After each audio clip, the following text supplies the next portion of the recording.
Your last name? What's your last name? Jansen. Jansen. Jansen. 2, 3. Hello everyone, it's the Old Pro from the oldprostable.com, coming to you again today from the famed Secession Golf Club upstairs in the library in the dorm house. And today I've got two dear old friends with me, Mr. Alan Jansen from South Carolina and Billy Saplinski from Prestwick, Scotland. Both longtime caddies here, and I'm thrilled to get them here. So a bit of a sad day. We lost our famed Caddiemaster yesterday, Greg Crum, and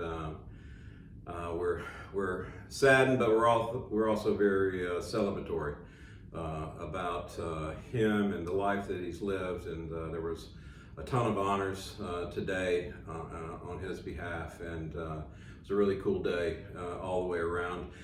Billy has been with us almost 20 years and is leaving to head back to Scotland and not to come back. Not to come back to Caddy. Not to come back to Caddy, that's right. Not to what? So I wanted to squeeze this in with Billy as well. And of course, Alan and I have been together. We'll talk about that. But gentlemen, welcome.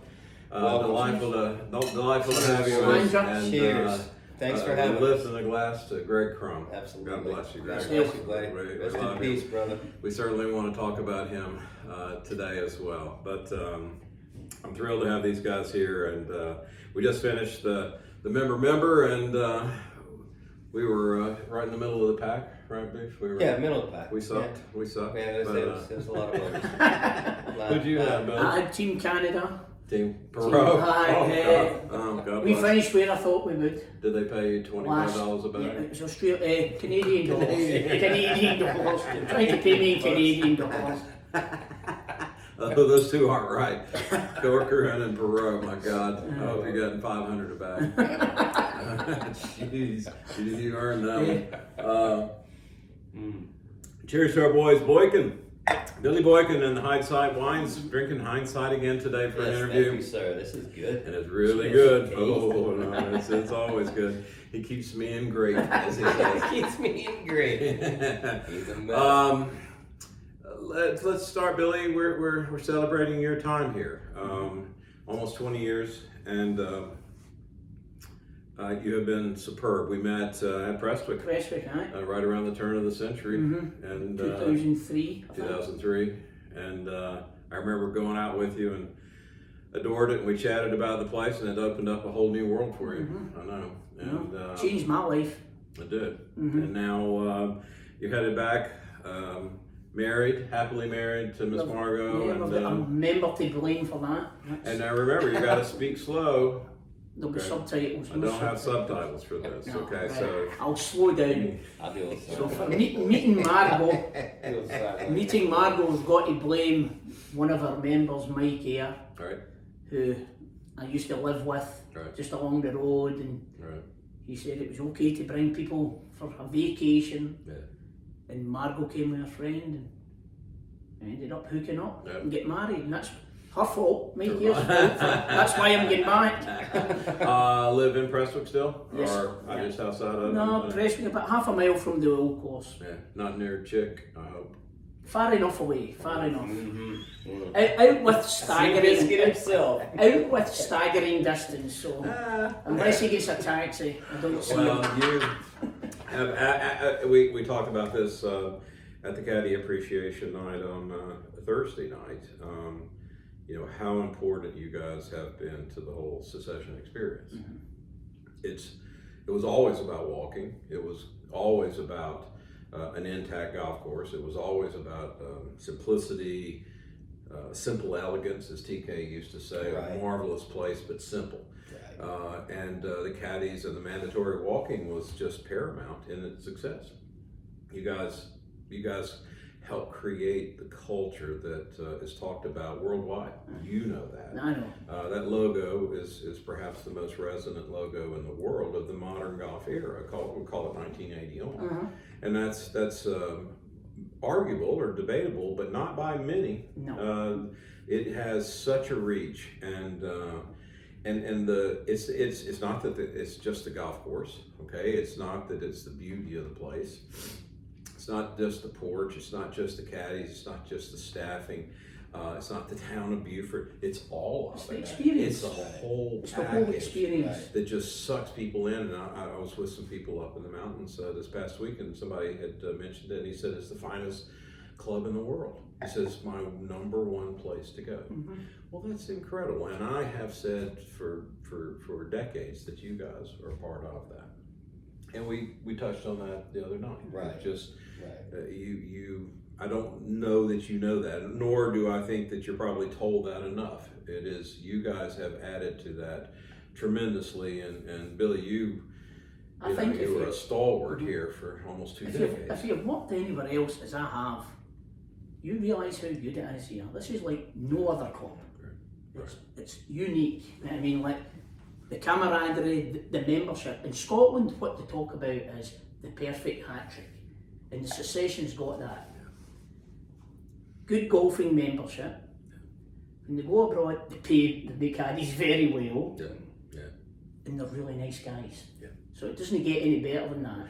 And there's a respect there too, isn't there? They're not looked at as secondhand or the help or the No. You know, they whenever we're out, you guys are out with us at dinner almost every night. Right. Or every night you want to be out. Right. Unfortunately, when the first time you come here, it's like a working vacation from Scotland. It's a working vacation, and you fall into the trap. Guys are in for 3 days, and as they're leaving, there's guys coming in for another 3 days, and they want, have a beer, come for a meal. Right. So your first season, you go, this is nuts, it's brilliant. And then you go, you can't do both. That's right. So you've got to kind of pick and choose. Especially if you're here all day long. You're going but for as I say, 27 or 36. It's some guys are leaving after 3 days. There's another group arriving. Right. Yeah. People ask me all the time, so what do you miss? I miss that 100 that comes through every 3 or 4 days. Exactly. You know, it was, and I was the same way, but I wasn't out there lugging 36 either. No. But you get caught up in the 4 or 5 dinners a night, a week, and it would wear on you. But as soon as you're hugging, like we just finished the member, there's 100, 120, 30 people leaving, and then you look down the road, and here comes another 50 or 100 coming in for the next 3 days, and that was tiring, certainly, but boy, it was always fresh. It was always fresh. And I think you see some turnover at Prestwick. You see the guests coming through. The members didn't take the Caddies all that often, but those guests coming through had to be to be refreshing to you guys. So you get a little bit of that here.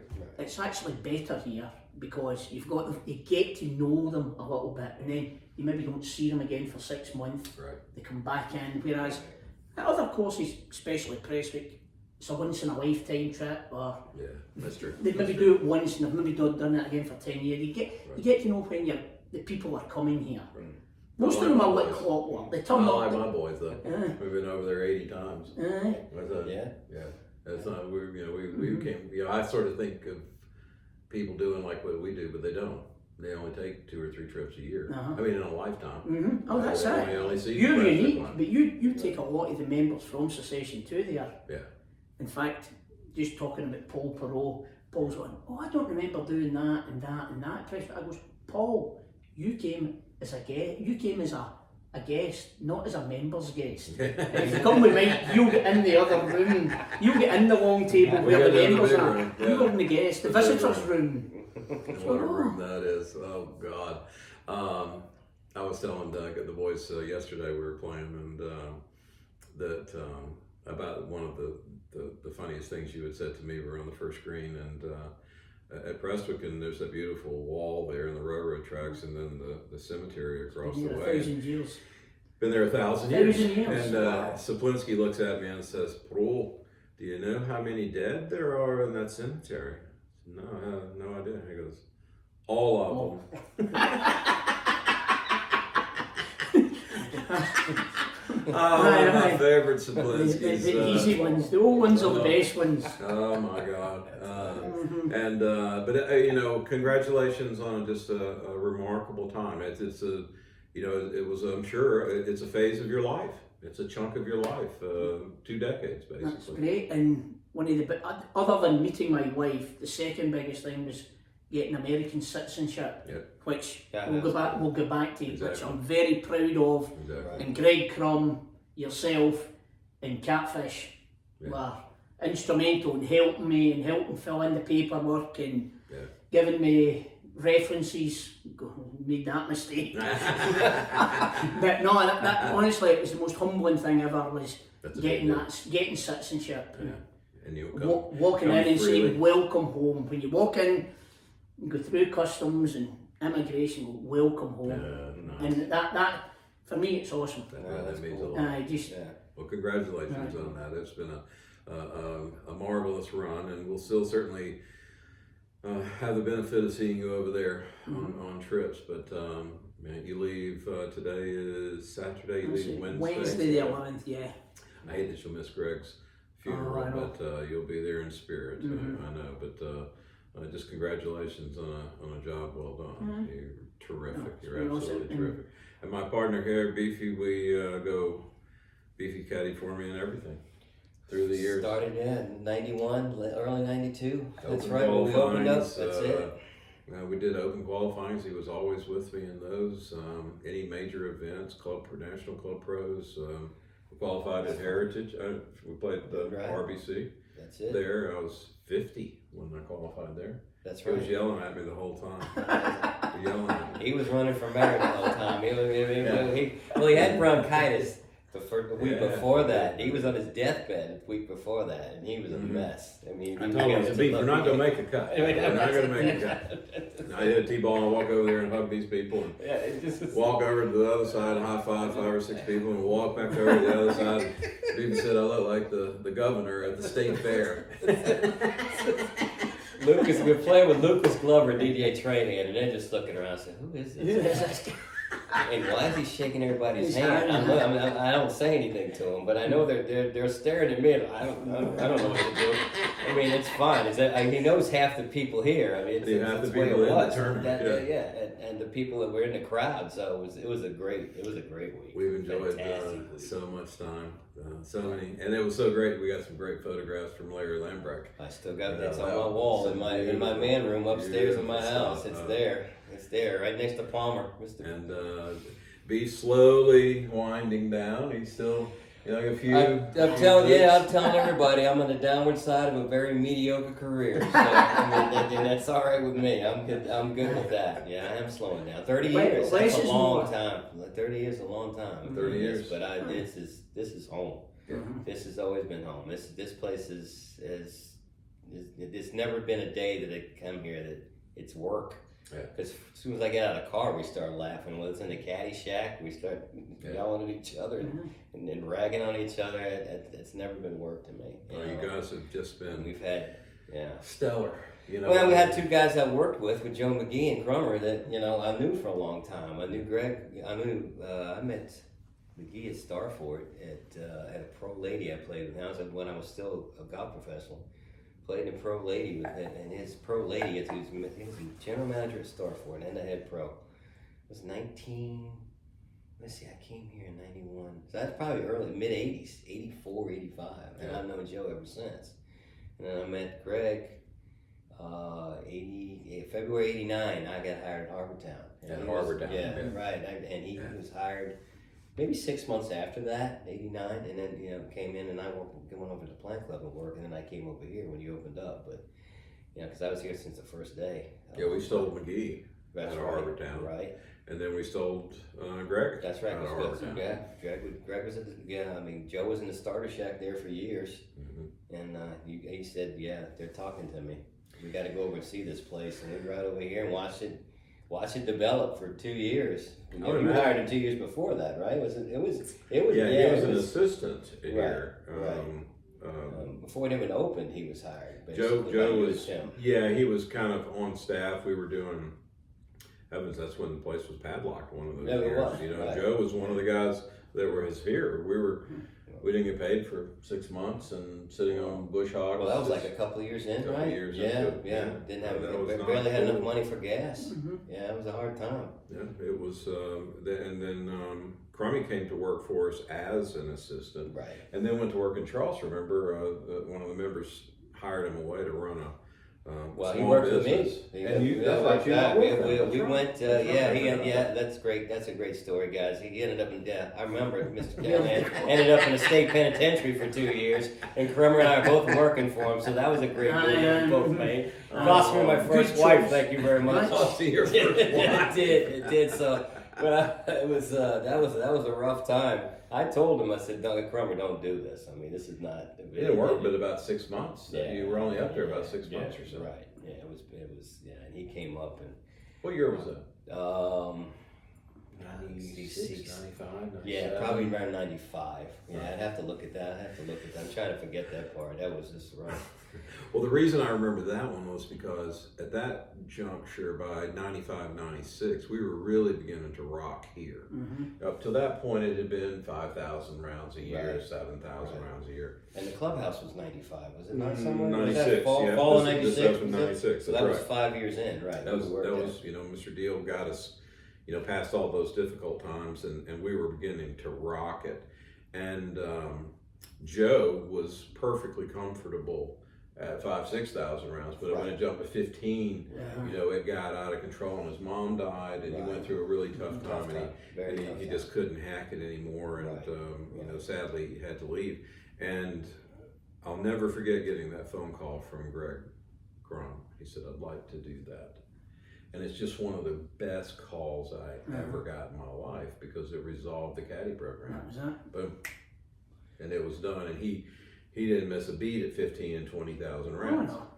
And he was, before that he was at Sergeant Jasper. It He was running Sergeant Jasper. Hardyville. Yeah, and over in Richland, Hardyville, somewhere in between there. Yeah. Michelle was running the inside kind of snack bar. He was out cutting grass every day, and then he Taking green fees. you're taking green fees, right? Cutting And cutting fairways and greens every day. So. And you know, his arrival really did change everything.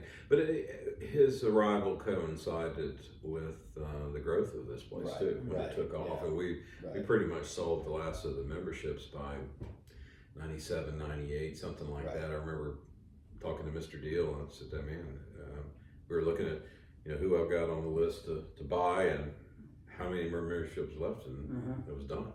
I'll never forget. We were still in the old trailer up front, and it was done.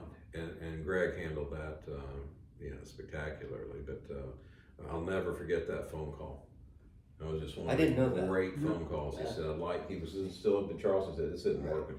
No, it wasn't. No, it wasn't at all. So we brought him in, and we just never missed a beat. And then, of course, and this is the gentleman that we lost this week after 25 years of running the caddy program. Lung cancer, was not able to beat it, and we lost a dear friend, and we're still rather sullen about it all. It's left a heavy feeling, a numbing feeling. It is. I mean, I hugged Michelle for 30 seconds. She said, "This is. I can't believe this." She whispered to me, "I cannot believe this." That's exactly what she said to me, and I said, "You're right. I don't. This is just crazy." Surreal. It's just what the kind of secession family Right, do. right. That's the one thing I've always felt here. Like, I took a year out when my mum passed away, and I turned up at the graveside, and I'm going, somebody goes, "Where's that wreath from?" And I think it was either Greg or you, I don't know who. As to this day, nobody would tell me. Right. Somebody had sent a wreath from here to Scotland at Preston, and you feel part of something. Yeah. And you always get more out of people if, as you said, never felt like the help. Not if I felt like the help, I would leave. Exactly. I wouldn't be 4,000 miles away from my home. This is not my second home. I wouldn't be 4,000 miles away to be the help. Right. We never felt that. Here too. I've told everybody we're around guys with, you know, more money than a show dog can jump over every single day, and it did 99 out of 100 never act that way. Never, ever.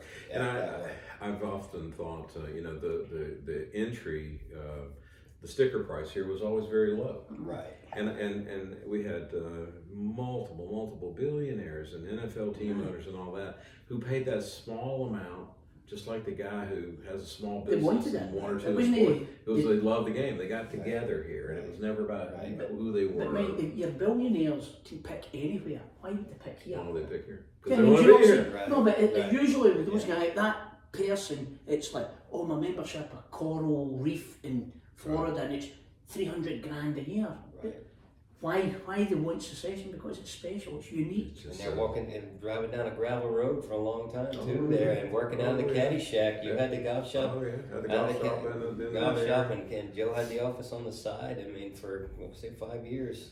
Joe cooked burgers on Sundays, right? That? He'd cook Alvin Orrs. How many kids he put through college at Alvin Orrs there? He has how many, 2 or 3 kids? There's no doubt. We had that. We had a direct phone line to that. There's a delicatessen across the Best river. sandwiches in town. There was no food and beverage here, and but we had used this deli. It's spectacular, still superb. Still good, It's phenomenal. Right. We'd go over there, and we had a direct line to their kitchen, and we ordered. So if you played at 8, we knew you were going to be done by 12, so we'd have those sandwiches waiting for you by 12. I mean, Franklin and I, we went across that bridge about 5,000 times, hauling back sandwiches. And you got here, and we sit on a cooler of cold beer, and you eat a sandwich. And it's a simple game. It's simple. And it worked. And then half the membership didn't even want to come into this building. They wanted to stay in it. But then I reminded them about mud roads and portable toilets. The Blue Lagoon, as we call it in the back there. The Blue Lagoon, I'll tell you what. You didn't want to hit that thing after early in the morning when the caddies hit it before they went out to work. Yeah, that was bad. Bobby Moore used to go in there and come out and throw up in the marsh on 15. Yeah, beautiful. Still make a pot. Beautiful. Oh, yeah, those were the days. I can remember watching a Notre Dame BC game. They were playing like for the national championship. And Notre Dame scored late, and the BC came down and kicked a field goal with 2 seconds left. That was a huge 1991. Game. It was, and it cost Notre Dame the championship. It was an in-season game. And we had a TV that was this big. In that pro shop, and there were 40 guys in the pro shop looking at that little TV. I wish I had a picture of that one. I mean, that was stunning. Zola was in there. Right, I remember Vic big Notre Dame fan. But I mean, it's just so many memories and so many, and they're all just very simple. No, but it's just like the simple things, like Miss Mary was around. She couldn't understand me. But she always knew I needed food. So she introduced me to Southern fried chicken and peach cobbler. I mean, so it doesn't get any better than that. I can't do any better than that. I would get around and she would see me coming and couldn't understand me. Well, she knew I needed food. We can't understand you either. I'm not sure what Mary's doing now. Nobody. She closed the restaurant down. Miss Mary's still around. I'm sure she is. In fact, we need to make sure she knows about. She does. Yes. She mentioned I was telling you about the social media, so she mentioned she's friends on Catherine with Facebook, so I'll make sure she knows. So that's how a lot of people. I mean, today's Saturday. The funeral's Thursday for Greg, and we're still again. I keep bringing it up. It's been heavy, all week this week as we broke into the practice rounds. Well, it happened that night. Tell the story how that happened Thursday night. I mean, really, you were getting ready to. Yeah. Well, the caddy appreciation is always a huge night. We used to do some bands. We used to play some music. We'd have members get together. I was always on the drums, and we'd have members get together and just practice one night and then play the next night. There's a couple hundred people out there with caddies and members, and so I had been to see Greg on Wednesday. And I had been through and spent for an afternoon generally every day on my trips down this past spring and over the winter and into last fall when he was first diagnosed with this lung cancer. And I went over and he wasn't good. He was already on hospice, and he was sort of there, but not much there. And spent a good bit of time with the family, with Michelle and the kids, and then I was going to kind of report on that the next night at the Caddy Appreciation, and Michelle wanted for me to pass along her cell phone number so you could do a quick little ditty, a little video, and say hello to Greg, and just shoot it to her text, and she would play it for Greg. And I actually did one that morning before we played Right. our practice round with curls and streets, and just went around the table and everybody said hello, and I said it to her and she said, I love that. She said, you just don't know how much that means to him. And so I was going to just pass along that night at the dinner that very thing and give everybody Michelle's number. I was just going to say, get your phone out, type this number in, okay? And now just right now, do a video and send it. We were just going to we would have filled her phone with 100.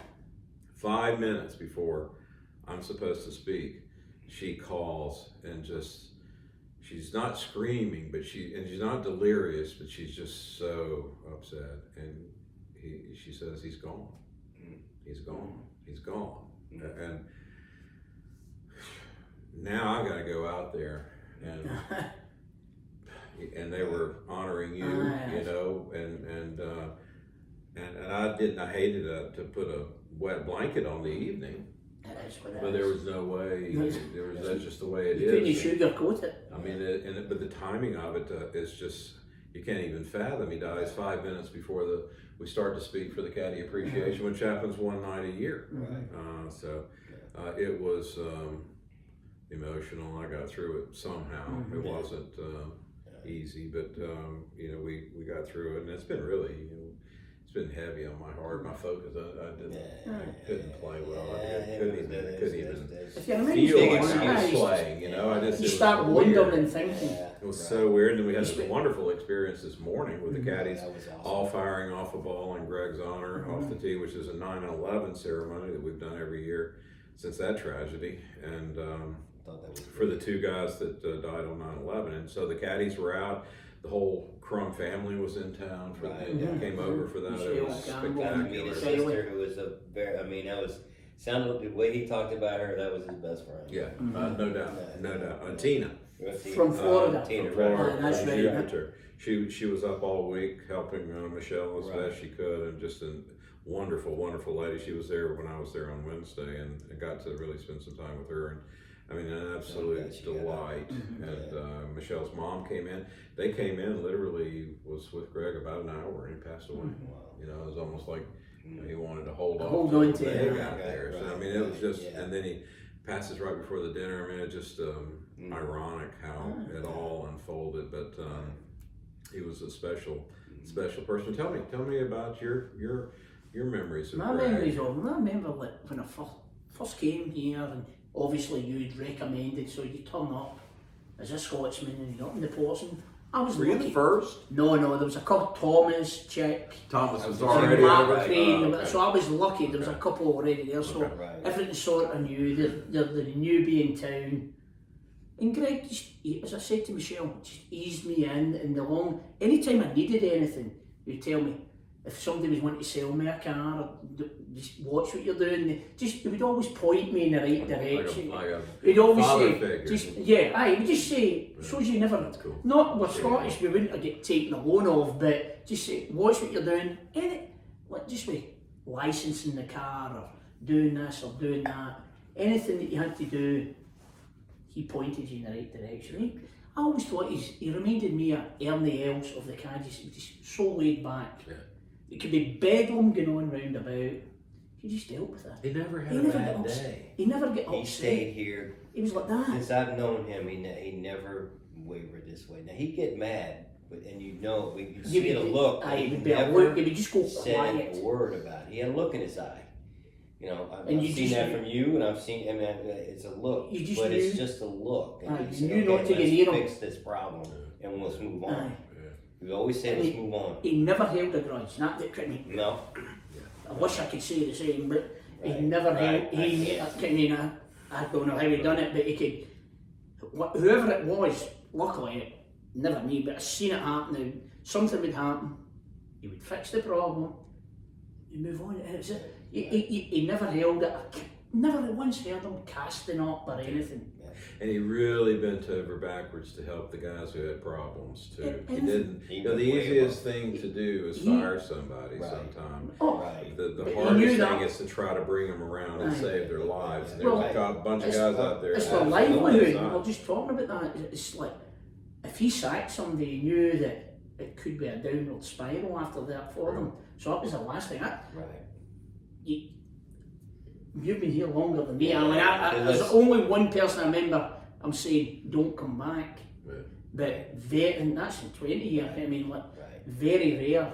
I had 3 guys text me last night and said, Crummer gave me a chance, and I appreciate that. He gave me a chance, and that's I'd like text him back. I mean, that's who he was. I mean, he gave everybody a chance. Now you could shoot yourself. He always said, I'm gonna give them enough rope. I've got plenty of rope. If they want to hang themselves, that's up to them. Right. You know, that was up to them. Always loved that. Always loved that. I've given everybody plenty of rope. And he had a memory like an elephant. He didn't. He was struck with that. See, like if Absolutely. he was sitting here and you'd say Mike Harmon's cell number, he wouldn't have to go and look for Right. it. Boom. Right. And I mean, anybody would go, Alan, Mark Demlin, Right. Errol, boom. He didn't have to look. He The numbers. He has the numbers. numbers. He could tell. And then same with members. That's so and so. That's I don't know how you remember it all. Yeah.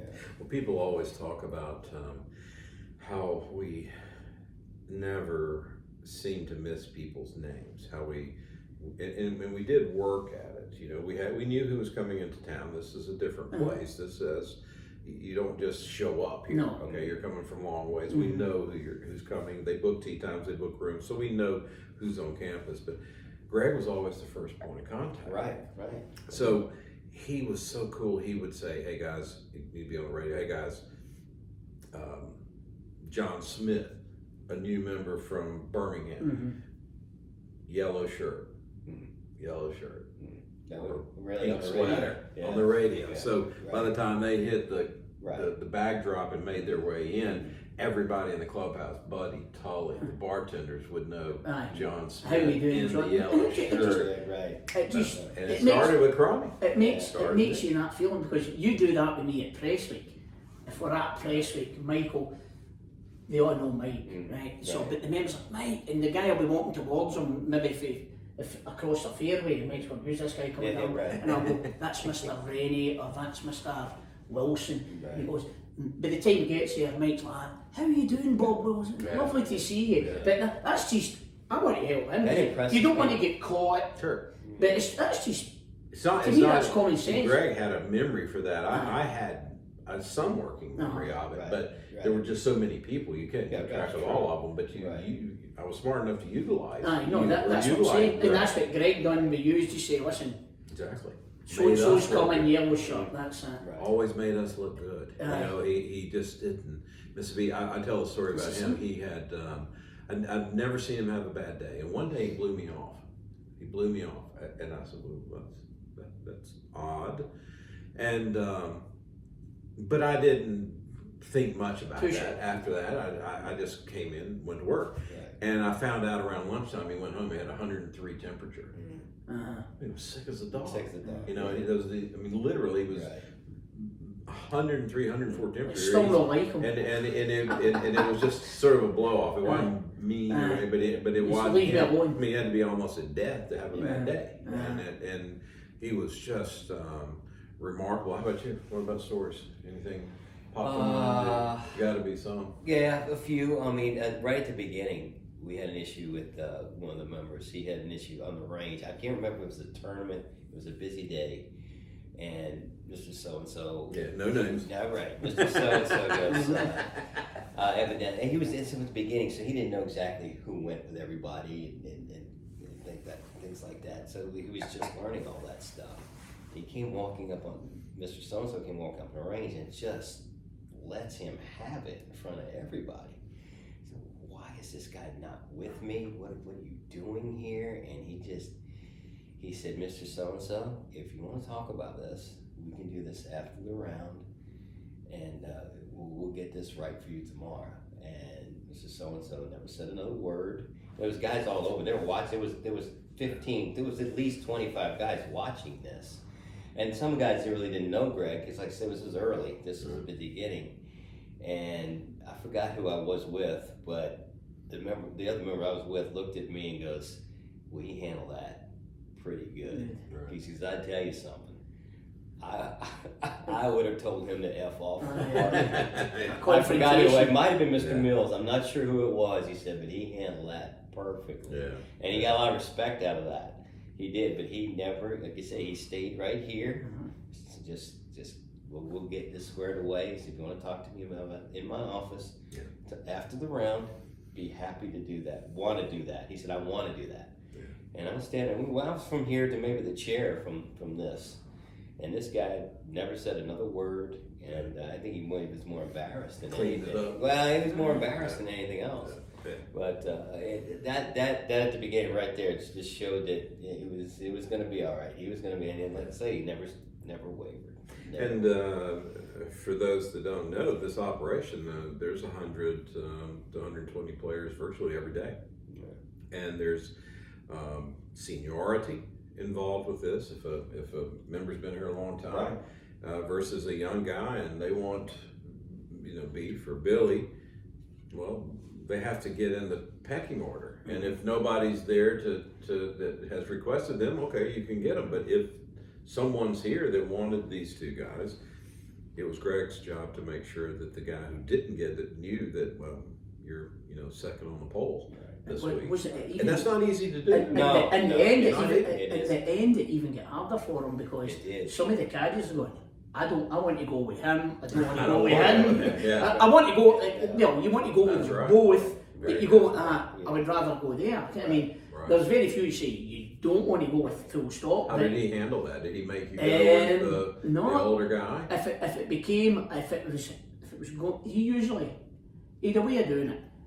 If it was going to be an issue, seniority come in. I watched him handle it. He went, if you don't get him this time, you'll get him the next time. And that's 9 times out of 10, that was enough to appease somebody. I'm sorry, he's with somebody else this time, but you will definitely be with him the next time. But if it became an issue, it was easy for him. He just was seniority. Difficult job. But it's just so hard. You've always said that. Well, it's the hardest job on the the hardest job not, here. Not hardest job. You're dealing with members who all want, they're not used to being told no. And then you've got paranoid caddies who have got 1,000 excuses for turning up late. Not want to work. Why am I not working? I'm working too much. Can I have a day off? I mean, you get the whole scope of things. You get it for a caddy. You say it starts off. Why am I not working? Why am I only in a 3-ball? Why am I working too much? Why can I not get the other? That's why I don't know how he done it. We've got 3 Caddiemasters at Presswick, and we've got 15 full-time caddies. He's got 70 full-time caddies. And he done it himself, one guy, and everything else that he used to do. But it's a unique place. I mean, and he was there for the caddies. He wasn't. That was always thing. He was our friend. He was. He wasn't a boss. I mean, He had our back. That's it. He had our back and everything. And he, like you said a while ago, he stood up for a lot of guys that that people didn't. A lot of places would have said adios. I think.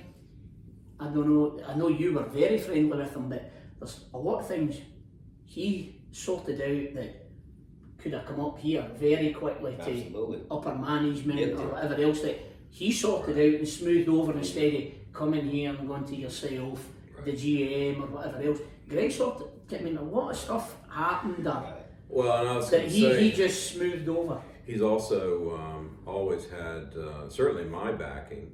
And I think he always had the backing of the presidents as well.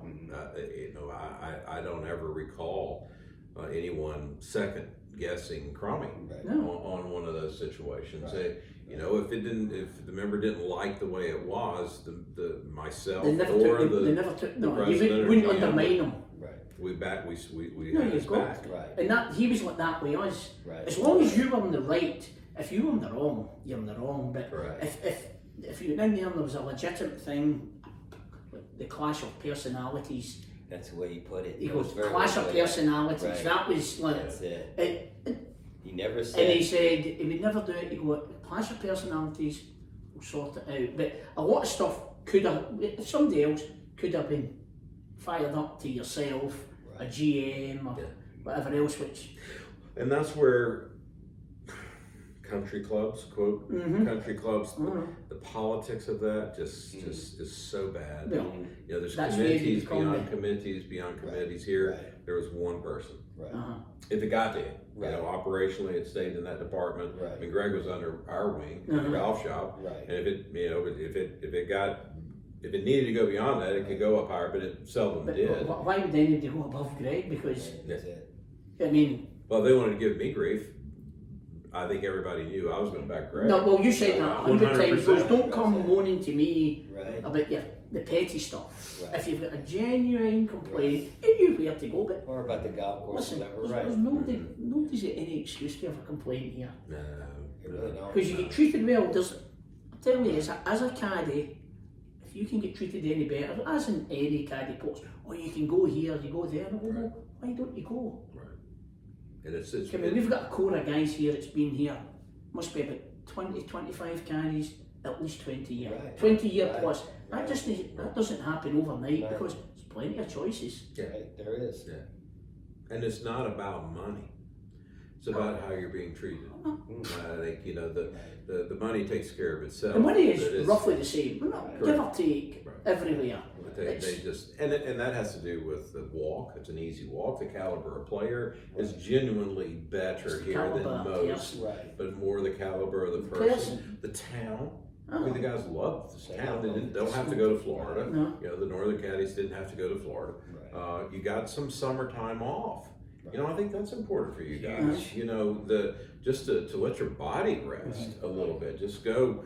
You know, we shut the doors mid-June, and reopen by Mid-September, September or something in that area, and you go sit for a little bit. Right. You know, and just rest your body. I mean, you guys are humping it. You And- grind it. You And a lot of grind. those guys were working summers up north, and they come here and pick up in October. They never had a break. No, they might Never. have 2 days to drive down or something like that. But they got that. Yeah, they And take I a week in always ask these January, guys, how run do down you do to it? Daytona Beach or Right. something, sit in a hotel for 2 weeks or something. But I always ask those guys how they did that. I says, no way. I'd have to get away for 2 weeks. I mean, no, I got to get grinding. I got to get working. But you just make great friendships here. The guys that have been members and gave up their membership, Beef will be the same. Still keep in touch with how's the family?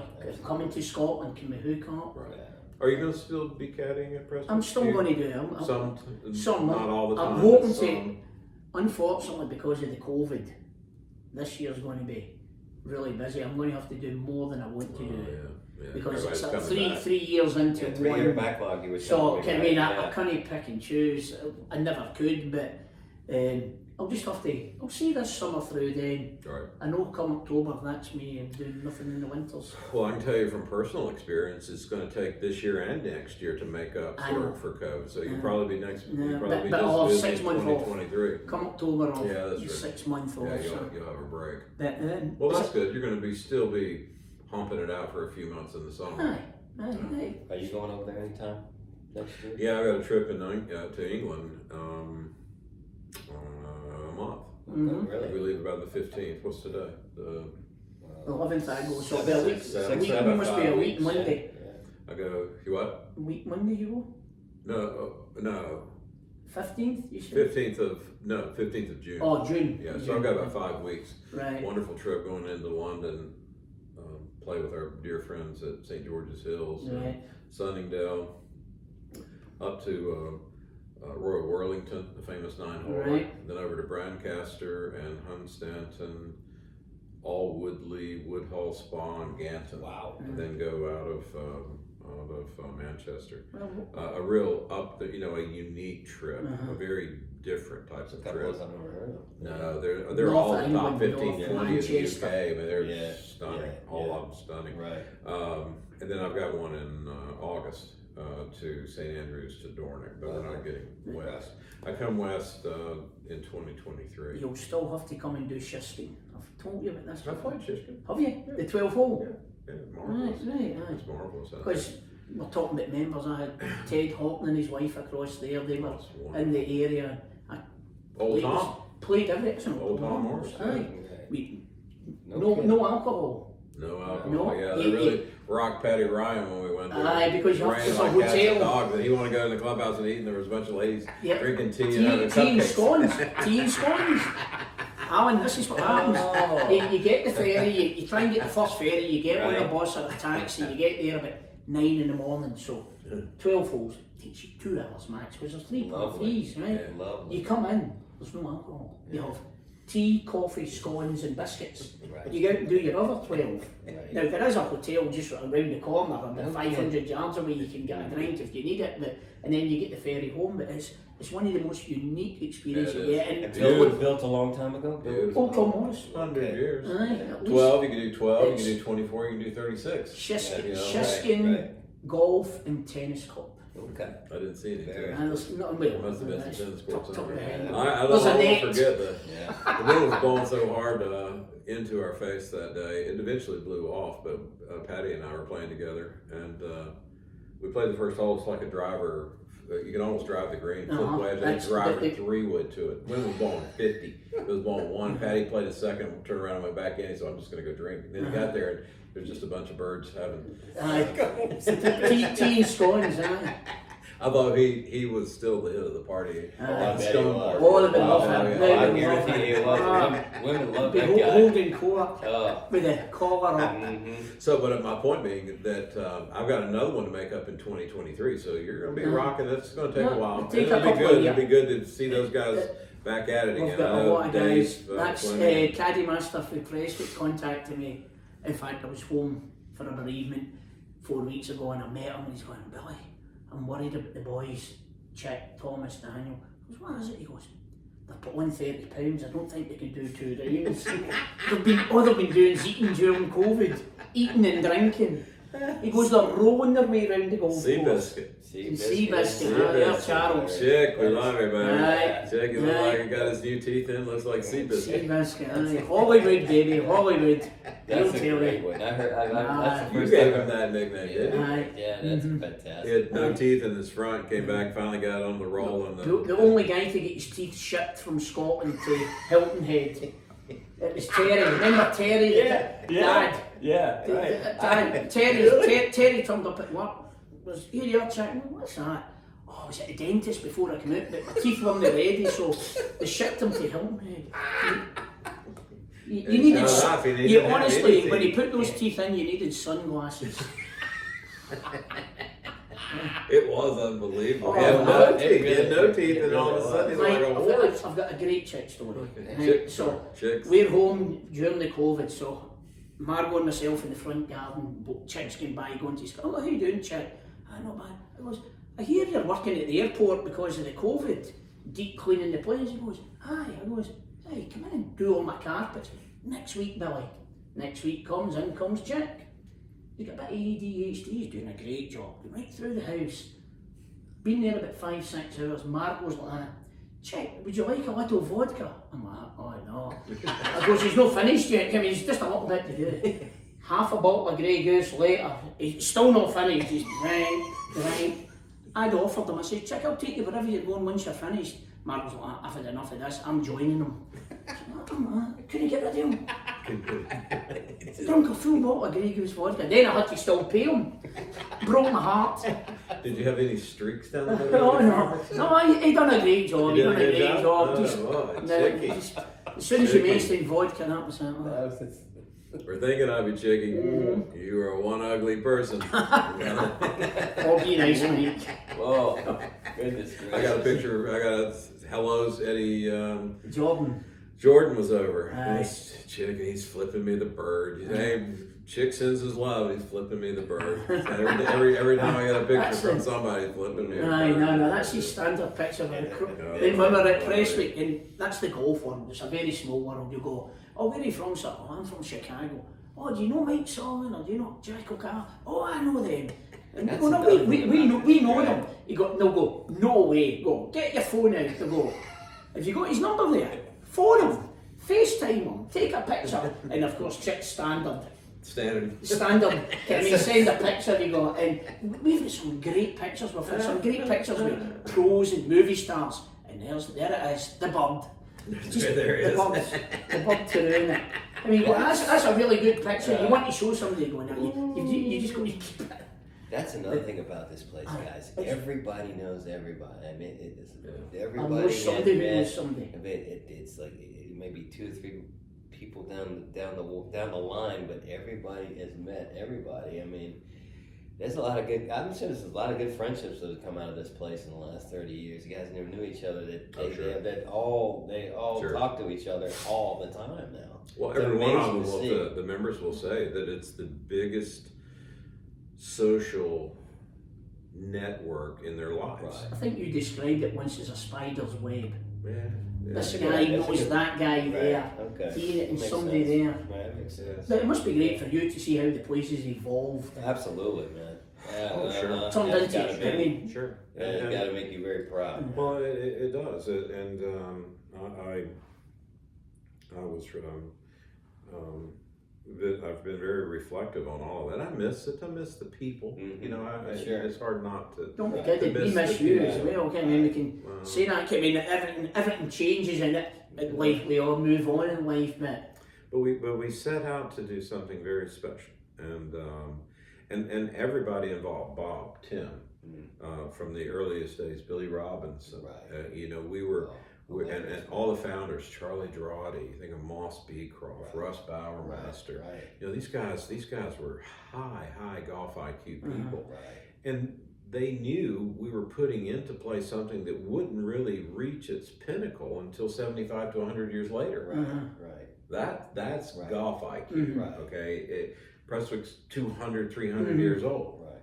You think of the old course, you think of Dornick. You know, I was over there several years ago for their 400th celebration. You know, they've been around forever, and here's one that's 35 years old. As good as it is, it can't be great in 35 years. no.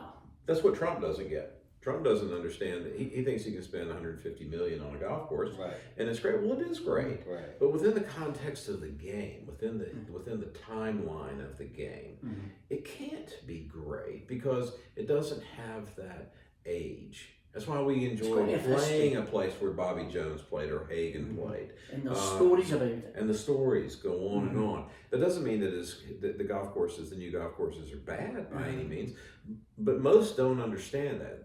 All of the people here understood that. And so, from my perspective, now 35 years into it, and having left it last year, I take tremendous amount of pride in that. And then everywhere I go, believe me, people know what I was able to the help logo, do. and they know who Right. you They are. know the logo, they know. And I take tremendous pride in that. But I know that it's just still in its infancy. And that it will be, you know, look at David Hart, who was here with Dr. Jim Hart this past week. Wonderful man. Well, David's probably 35, 40, something like that. When he's 70, it might be there, but it's really David's kid Yes, aye. who's going to have, Jim passes it to Dave, Dave passes it to his son. When his son's 65, now all of a sudden it's special. Excellent. Now it has a chance to sit in the same breath as the cypresses and the pine valleys of the world, because that's the structure. There's not many like that. No. You know, they're just not. Prestwick, as old as Prestwick is not a national, international club. It's a local club for the boys, Right. who has the whole world come to it because they want to see it. They want to sit in that big room and drink Kummel. They want to sit at the long table and have dinner. Only place where I eat, what is it? Haggis. Haggis. Wonderful. It's Wonderful. They're wonderful there. But it's like what you're saying with that, like, and a great friend of yours, always call him Mr. Rennie. He'll say, you get mentioned and he'll go, oh, how old's your course? And he'll say, oh, it's quite an old one, it's about 100 years old. And they'll go, I've got a pair of members' shoes that are older than that. A pair of shoes through there that are older than that. Frank Hey, Frank Frank was Rennie. one of the guys. My No, one just of the best. some of the Frankie, things. Frankie, you are absolutely What's the other one he uses? magnificent. Oh, what we play? Mixed doubles? Mixed Or mixed foursomes? He was If you hit it a little just lady, one of the that- best. He's just one of the best. And of course, young David Fleming. He's been there, gosh, now what? 20 years. 20 years. I was going to 15. I mean, you 20. know, that's nothing. That's nothing. Right. I mean, I still think of That's him as yesterday because since I was like 11 years old, it was, Right. I always called him, I grew up with Graham and Stuart and his daughters. I mean, they were all roughly my age, it was always Mr. Rennie. Yeah, Mr. right. Rennie. So even like now, if I meet him out, Mr. Rennie, Right. never going Frank, I wouldn't call him Frank, it was always Mr. Has he Rennie. ever been here to play? Oh, aye. He I has. don't think I've ever met him. I don't know if Frank played here. He played once. Did He he? came out with they were doing a trip. He wasn't with Swindley and that, but he was out here, and I'm talking about maybe just before, must have been about 18 or 19. Really? He's been once, because I I remember don't him. remember that. I don't remember him being here. You must have been aware of something, but Must have they been just come in for a day. They were doing the Mary and then working their way down the coast. One of the greats, one of the all-time greats. He, I think he played in a dozen or so British Opens, made the cut in half of them. Really? Yeah, He could play. could really play, and but he was the quintessential host at Prestwick, and of course Frank. I think I've always credited two people for the advancement of Americans going to the UK, mostly Scotland, but you have to throw England in that, and you have to throw Ireland in that mix. Right. Arnold Palmer Right. and Frank Rennie. Because Frank was the first one to actually coordinate tours. He would say, you know, he was an ambassador for not just Prestwick, but for Scotland golf. Right. And he would go, I'd see him at the Goodwill tournament in Bermuda, and he's saying, well, you need to do this. If you want to come over, call me. You give him a card, and he arranged a bus. He arranged Troon and perhaps over to the old for the day. That time it was a big busload of people. You're talking the 60s and 70s. Freddie Laker. Okay, I mean, they were not like now. There's 1,000 travel companies over there now. Right. But you know, he and I always made sure the members at Prestwick understood that, because I don't think they realized how impactful he was on not just revenue for Prestwick, but for all of Troon and all of Prestwick, the town proper, but for Scotland in general. He would take them, he would say, well, you need to go north this time. He'd line them up to play Nairn and Dornoch and all the others, and well before all the new courses popped up. So he was just extraordinary in every way, and funny, and he loved to drink. Sit there and just pound, mostly scotch. He didn't, I don't remember him drinking Cool, although I'm sure he probably did. In fact, I was drinking with him one night, and I got so hammered, I went out, I wanted a cigar, and I just was bound to have a cigar, and I left the whole big room there, and just was sitting in the open door of the van having a cigar, and he came out and just gave me a bunch of crap for leaving the party, and you know, he was just he's just the best, and he's still kicking. He's still around. So I just adored him. But that's, you know, we've had a taste of what it will be here, but that taste will take another 40 years. Right. And then at 75 years, now you're worthy of being placed into this. Some people think they belong there. Yeah, right. Yeah. That's low golf IQ. No. That's low golf IQ. They just don't understand. And but it's I do think that we're certainly well on our way, and it's certainly because of so many factors. You know, you when you look at this place with Catfish and Chris Summers. Chris Summers does an People don't absolutely leave, mate. People remarkable don't leave here. Yeah. No, It's hard to leave. People, when you come here, you don't want to leave. Right. that's got to be difficult for you. That's what I'm saying. I mean, It's kind of a closing of a period of your life. you've got to shut everything. I was trying to bit part that say, I was saying to man, maybe come back out for an extra 6 months. You've got to do a clean cut because you'll get dragged back in. And that's mine. That was mine. I had to make that decision. You've got to make the clean myself. cut. Absolutely.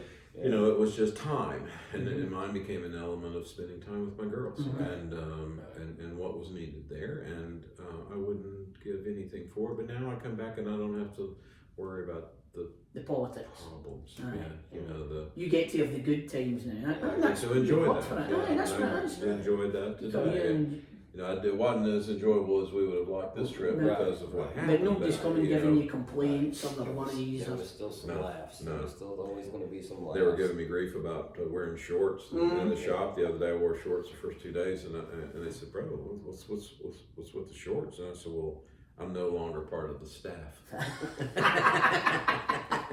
I'm a member. I'm going to get a little sun on my leg. I'm the only guy in the high country in North Carolina with sun on my leg. So tell me, wrap it up. Tell me you know what the place means to you, Billy. The same. Just It's just hard. It's just like and touch on Greg. So it's like well, it's the same thing. Like Greg was a big part of my life. I mean, he's like my dad died very young. He's like a mentor. Right. He kind of steered me in the right direction. And this, I mean, it's like I've got friends in Arizona and elsewhere in America before I came here, and they've came to success and they go, "You don't live in the real America. That's not the real America." I mean, just because of how good it is, and they go, "This place is awesome." Right. It's an extended family. Right. That's all it It is. is. That's And you exactly. you could, if you went, you would go and ask them if they could help you. They'll help you. I mean, It's so big-hearted. it is the membership right through. I mean, the offers you get. People say, being a cynical Scotsman, when I first came here, people say, talk about Dave Hutchinson, him and his wife Linda. God, you have to, when you come back through, come to Chicago and you can play golf with me. I'm like, I'll do that. Aye, okay. And I'm like, okay, they don't really. They're just putting the offer out there. So when I came back and I never contacted them, they came here. Why did you not come? And they get a little bit upset. And I'm like, I'm awful sorry. I goes, I'll make sure and do it the next time. And I did say to him, I goes, but see when I come, I'm like a wart. Once you get me, you won't get rid of me. And for like the last 15 years, I played the member. I played the member against the Chicago Golf Club, which is a great place and it's very hard to get onto, and a lot of people can't believe you played there or whatever, but Dave was that upset that I never, but being a cynical Scotsman, if people, when we first came here, when they're really nice to you, you think, what are they after? But no, but everybody is. They've just been very nice to me, and generosity beyond, over and above and beyond. Yeah. Can't do enough for you. Yeah. Right. I mean, I can only thank you, because these sheep had me cornered in that bunker before you rescued me in Scotland and brought me here. The sheep had me cornered. I actually did not know that. Yeah. I'll tell that story before you do. That's hard to picture. There's a whole flock around me. Yeah, I don't need to know about that. And Celtic forever. Won the league today. Won the league today. I heard. That's I signed your little from thing. nowhere. You know, they've got a beautiful little frame down I've there still for to see you. the framing now. I have a little corner up in the corner for Go Rangers. Go Rangers. And that will get cut out. But Celtic forever. Aye. Well, you've been phenomenal, my friend. It's been my Phenomenal. pleasure. Dave, wrap it up. Wrap it up. Well, I mean, this is home for me. It's been home since 1991, guys. I'm telling you, it's I've seen the good, the bad, and the ugly through here. Both of us have, but to me, it's all been good. This is you. I love you like you're my second dad, man. I mean, I love you like a brother. I love everybody. Crummer. What can I say, man? I mean, this has been hard this weekend, but I'm going to keep it a celebration for that guy, because that was a practical joke. You have no idea what a conniving little practical joker that guy can be. He was very, like I told you the story today. It's a cool story, and then we'll go talk about the club, but he came out, well, like I said, I told you, I did like 12 loops in 7 days. This was like right at the beginning too. Maybe the first couple of years we were into this. I was tired, buddy. I was very tired. And I told him I came in and we had an 8 o'clock loop. It was on a Sunday. And I said, man, I need a few days. I need a mental health day. I need maybe 2 days. He said, well, it's kind of quiet. Yeah, that's it. I need to get away from it. I said, it's fine, no problem. It's quiet, I think, the next few days. But he was notorious for coming out and telling you, coming out with a cart and maybe catch you on somewhere on the front side. I said, man, I need you this afternoon. So here comes the cart down the maintenance road on number 7. We just teed off and we're walking down the fairway. And I think I was working with Dan Daniels. And we looked at each other and said, oh, we're in serious trouble here. And here he comes. So sure enough, he rides in. He comes in on the side. He comes in off the fairway. He comes on the fairway and said, man, I need you. He said, I can't find anybody. Somebody called in at 2:30. I said, you sure? You can't find anybody? I'm dying here. I'm dragging up that fairway. I mean, I'm just tired. And he looks at me, man, I can't. And I said, all right, I'll come back. I said, go eat some lunch and come back. So he looks at me with his glasses, and he says, "Psych." He said, and he was messing with me. Yeah. And so he rides up, and he's laughing to Psych like Eddie Murphy would say, I got some ice cream. Psych, you can't have any. And he just was laughing. He drove off toward the maintenance barn, and he was just laughing his tail off. And he's looking back at me, and he's laughing, keeps laughing, and I'm laughing. He almost runs into one of those pine trees going toward. He wasn't looking, and I'm looking at. Whoa, Greg, what are you doing? And he almost rides into this pine tree, and he just swerves around. Now I'm dropped the bags, and I'm laughing, and the players are looking at, what the hell are you guys doing? So it's just he tried to tell me I needed to work staff. No, we already talked about that. I can't go anymore. I need to get away from here for a few days, but. That's the way he was. He was very a good practical joker. But as far as this place goes, this has been my home for 30 years, and I wouldn't change a thing. I really wouldn't. I love it. You wouldn't change it. There's nothing to change. If you can get it better, let me know. I've never worked a day in my life as far as I'm concerned. I came here and I worked for some of the coolest people that I would have never met. Zero. There was no way I would have never met. Right. And they've all, look, I've got so many phone numbers in my phone from all these guys from the last 30 years saying, they text me, I text them, we just keep in touch. Oh, and you went up to New York and did a summer. I did 2 summers. I spent 2 summers up in Jeff Levine's garage apartment up there. Hey, he said he couldn't get you out. No, I didn't. I scared his little girl. I was the little guy that lived upstairs, and Mackenzie, his oldest, was very little back then. And every time they would go out, he'd come back and get out of the car, and she'd look up. Martha would be laughing. His wife would be laughing, and Martha would look up and say, "That guy's still up there in the garage." That guy. She was very tiny at the time. He said, "Man, I can't. You're scaring my girl." He would tell me, "You're scaring my little girl." And how good are those New York guys? Those New Yorkers are just absolutely Long Island guys. the greatest. The 600 McCooeys that we all know, they're all sick as they're all That's crazy. it. You get to know their sons and that's then their kids and that. I've got a picture of me. I think it's Tom Fox's son, and he's that height. And then Pierce, and then there's Chip Walker's son. Right. And then 5 years later, me being the towering 5'6", right. they're up above me. Yeah. I mean, they couldn't get to take a picture. Thornton's like 6'2". I've got them at that height. I've got them doing that. Watch these kids Just, all it's grow up in unbelievable. front of us. They become Mr. Belly. they were teenagers. Well, I saw Andy Levine come in with Jeff Levine at 12, 13, 14. I've got a picture of him. And now we've got Andy's kids coming along. Right. It's extraordinary. Right. It's extraordinary. And you'll see Jeff Jr., I'm sure. Jeff's third. Billy, you mentioned Hutch, Dave Hutchinson. I was at Wednesday when I was with Michelle and Greg.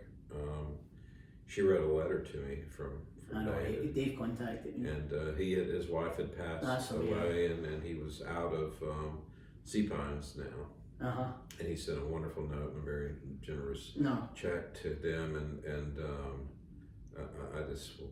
I'd take the time here to thank you, Dave. That meant the absolute world to them, and that letter, everything about it. You were a class act, and you just mentioned his name, so I had to say that. It was just extraordinary what he wrote to her, and certainly symbolic of everything. That's just association guy. People are. That's the They just common do the right here. thing. They do what they think's right. Big-hearted, just giant hearts. That's why I love the New York Family. They're just the big word is fits one. That's what you can one say. word I can say is family. Right. And that's going through all this with Greg, and I would thank everybody that helped him, because I talked to a couple guys right at the beginning, and I'm not sure if he wanted me to say anything, but I talked to a couple of guys at the beginning. Said, "Look, this is bad, Crummer, and nobody knew." And I saw a look in a couple of their eyes, and I can say it, Mr. Hale, Tom Hale. That was the first one I told. I said, I was walking down the 18th fairway with him and Scott Green. I said, "Crummer's in trouble, guys. He's got just been diagnosed with terminal cancer." And I saw that, and I told Mr. Hale this. I saw a look in his eye like, okay, what do we got to do? What do we have to do? No, What do we have to do? Right. And I saw that look, and I thanked him 2 weeks later. I said, "You started this. I know you did, Yeah. and I appreciate it."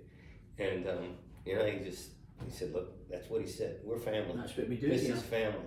Exactly right. That's it. And I've heard those 3 words from everybody. We're family. Or 2 words. We're family. That's it. That's all. And that's all you need to say. That's it. Well, Michelle, wanted you two to speak at Greg's funeral, and regrettably, Billy has to leave on the day before, but you'll be there in spirit. And Spoke to her this morning. Gotta get me through that. He's gonna be laughing at me up there, wherever he is. He's gonna be laughing at me if I gotta get up there, but I'll be all right. I'll be okay. I know I will. We'll move get on. through. This is a wonderful testimony to not only your roles here and not only the club, but to Greg as well. And that's the reason I wanted to get you guys in here, and certainly before you left, Billy, and just thanks. Thanks. This is You say we should toast toast Greg again and absolutely. thank Mike. Cheers. Thank here's to Cheers. secession. Thanks, bro. Cheers, boys. Love you, buddy. Love you, buddy. Marvelous. Tell me. Marvelous. God bless. Thank you. All right. Oh, that was 1, 2.